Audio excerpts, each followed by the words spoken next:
बिस्मिल्लाहिर्रहमानिर्रहीम। नाज़रीन, अल्लाह पाक का लाख लाख शुक्र है कि अल्लाह पाक ने हमें रमज़ानुल मुबारक के रोज़े रखने की तौफ़ीक अता फरमाई। नाज़रीन, आज की इस वीडियो में हम आपको बताएंगे कि वो कौन से 3 काम हैं जो कि रमज़ानुल मुबारक के आने से पहले पहले आपने कर लेने हैं। लिहाजा वीडियो बहुत अहम होने वाली है, वीडियो को एंड तक ज़रूर देखें। आज की ये वीडियो आपकी ज़िंदगी बदल देगी। चैनल को सब्सक्राइब नहीं किया तो ज़रूर कर लें। अल्लाह पाक ने रमज़ान मुबारक में हमें 3 अशरे अता फरमाए।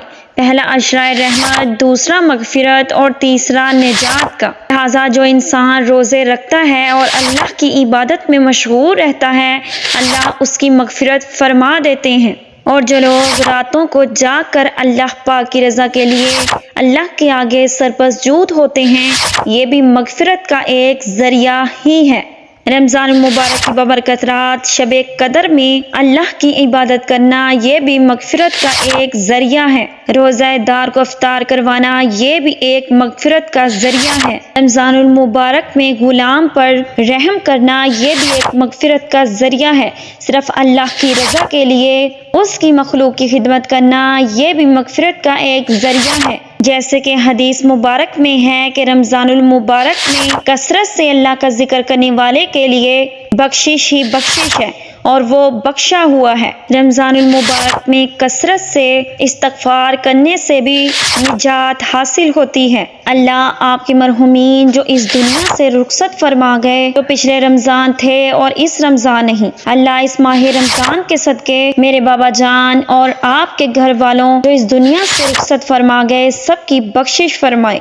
अल्लाह ये माह रमज़ान हमारे लिए बहुत बरकतों वाला करे। नाजरीन, अब आते हैं इस बात की तरफ कि वो कौन से 3 काम हैं जिनको रमज़ान मुबारक के आने से पहले पहले कर लेना चाहिए। सल्लल्लाहु अलैहि वसल्लम रमज़ानुल मुबारक का इस्तकबाल कुछ यूं किया करते थे कि हज़रत मोहम्मद सल्लल्लाहु अलैहि वसल्लम शबान के महीना से ही रोज़े रखना शुरू कर देते थे। हजूर सल्लल्लाहु अलैहि वसल्लम जितने रोज़े शबानुल मुअज़्ज़म के महीने में रखा करते थे, वो किसी साल के और महीने में नहीं रखते थे। नबी पाक सल्लल्लाहु अलैहि वसल्लम ने अपनी उम्मत पर शफ़क़त कुछ यूं की कि नबी पाक सल्लल्लाहु अलैहि वसल्लम ने खुद तो शबानुल मुअज़्ज़म के सारे रोज़े रखे, लेकिन अपनी उम्मत को ये दर्स दिया कि इस शबान में रोज़े मत रखें। वो इसलिए मना किया गया कि अगर आप शबानुल मुअज़्ज़म के सारे रोज़े रखोगे तो आप कमज़ोर पड़ जाओगे, तो फिर शबान में रोज़े रखने के बाद रमज़ान के रोज़े कैसे रख पाओगे। लिहाजा उम्मत को ये हुक्म है कि वो शबान के शुरू वाले 15 दिनों में जितने चाहे रोज़े रख ले, लेकिन निस्फ़ शबान के बाद उसको रोज़े रखने से मना फरमाया गया है।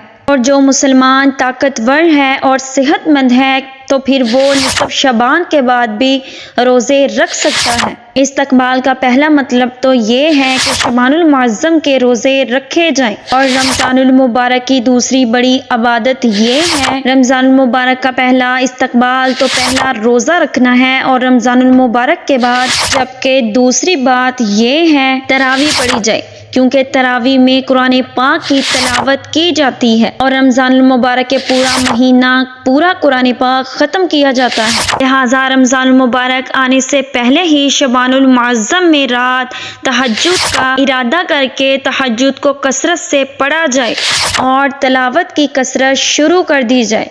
और तीसरी बात ये है कि अल्लाह पाक ने रमज़ानुल मुबारक के रोज़े हम पर इसलिए फ़र्ज़ किए ताकि हमसे जो गुनाह सरज़द होते हैं वो छूट जाएं। लिहाजा शबानुल मुअज़्ज़म के महीना से ही तमाम गुनाहों को छोड़ना शुरू कर देना चाहिए, ताकि रमज़ानुल मुबारक तक पहुँचते पहुँचते सारे गुनाह छोड़ दिए जाएं और हमारी जो आदत गुनाह करने की बन जाती है उससे इज्तनाब किया जाए। जो भी जिस किस्म की भी बुराई में मुब्तला है, वो रमज़ानुल मुबारक के आने से पहले पहले शबानुल मुअज़्ज़म से ही वो गुनाह छोड़ना शुरू कर दे, ताकि रमज़ानुल मुबारक तक वो सारे गुनाहों से पाक हो जाए और उसके लिए रमज़ानुल मुबारक में भी वो गुनाह सरज़द ना हो जिससे अल्लाह नाराज़ होते हैं।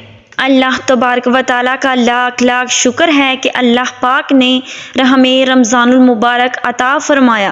کتنے ہی مسلمان ہیں جو پچھلے رمضان تھے لیکن اس رمضان اس دنیا سے رحلت فرما گئے۔ رسول اللہ صلی اللہ علیہ وآلہ وسلم نے ارشاد فرمایا، جس کا کچھ مفہوم یہ ہے کہ اگر میری امت کو یہ پتہ چل جائے کہ رمضان المبارک کیا ہے تو وہ یہ تمنا کریں گے کہ پورا سال ہی رمضان المبارک رہے اور ہم روزے رکھتے رہیں۔ اللہ پاک ہمیں رمضان المبارک کے ببرکت مہینے کی قدر کرنے کی توفیق عطا فرمائے۔